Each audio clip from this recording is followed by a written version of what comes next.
Bonjour, je suis Bonfouitka en classe de terminale gestion administration au lycée polyvalent à Marie-Javaux de Cayenne. Aujourd'hui, je vais vous parler de mon projet à plastique. L'année dernière, je faisais mon projet sur le téléphone portable, spécialement le téléphone Samsung. Cette année, je l'ai fait sur le cyberharcèlement. Dans ce projet, j'ai parlé de cyberharcèlement. La première question qui est comment produire une œuvre engagée autour de la thématique sur le cyberharcèlement. J'ai donné la définition de l'art engagé. J'ai fait la description de mon dessin parce que je faisais un dessin, je devrais l'écrire. J'ai donné l'explication et un exemple de quelqu'un qui a subi de cyberharcèlement.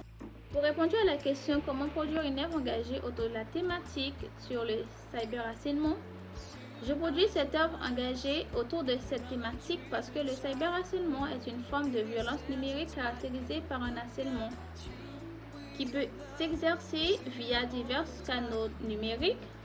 C'est l'un des problèmes qui n'arrête pas d'augmenter la peur, la tristesse, la culpabilité, la honte des infractions dans le monde entier. Depuis des années jusqu'à présent, beaucoup de personnes sont victimes de ce phénomène.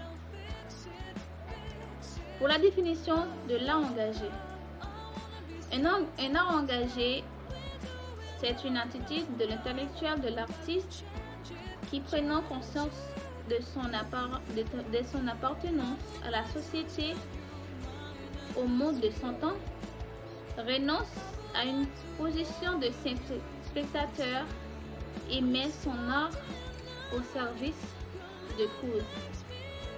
Et en dessous de la définition, j'ai pris une image sur l'internet. Je vais vous montrer cette image. Et après, j'ai dit c'est un dessin réalisé par Jacques Hamad. On peut décrire à travers cette image qu'un homme triste, assis avec des messages blessants autour de lui, il se fait harceler par son téléphone. Chaque année, de nombreuses personnes sont victimes par le cyberharcèlement. Ce n'est pas toujours facile de savoir comment réagir face à ce genre de situation. Toutefois, le texte a prévu pour la victime d'harcèlement numérique la disponibilité d'obtenir une indemnisation de son préjudice.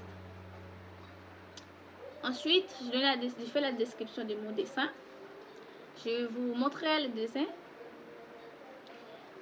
Mon œuvre engagée est un dessin, comme vous pouvez constater.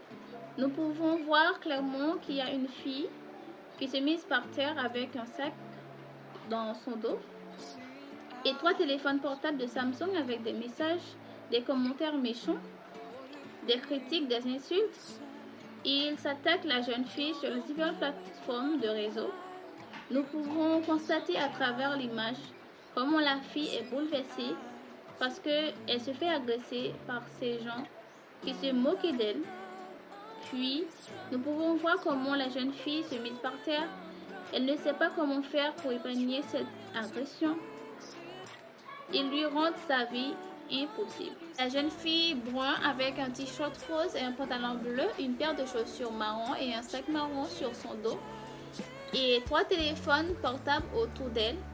Ces 3 téléphones contiennent des différentes applications. Ils représentent parfaitement les moyens qu'il utilise pour harceler la jeune fille. Et j'ai donné un exemple d'une jeune fille de 16 ans qui s'appelle Sarah.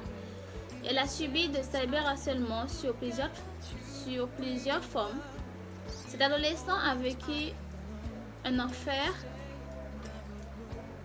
quand d'autres élèves de son collège ont fait tourner des photos d'elle sur les réseaux sociaux, accompagnés des messages blessants et de menacer. Elle a été hospitalisée après plusieurs tentatives de suicide. Sarah a rencontré sur Europe 1 mardi le calvaire qu'elle a vécu pendant toute sa scolarité en raison de cyberharcèlement et des harcèlements scolaires. Pour aller plus loin, le cyberharcèlement se fait partout dans le monde depuis quelques années jusqu'à de nos jours.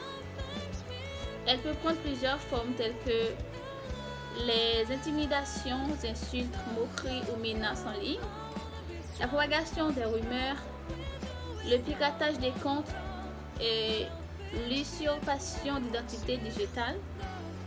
Pour conclure, le cyberharcèlement est un phénomène horrible qui doit cesser partout dans le monde entier et qui ne doit pas être accepté sans aucune condition de vie.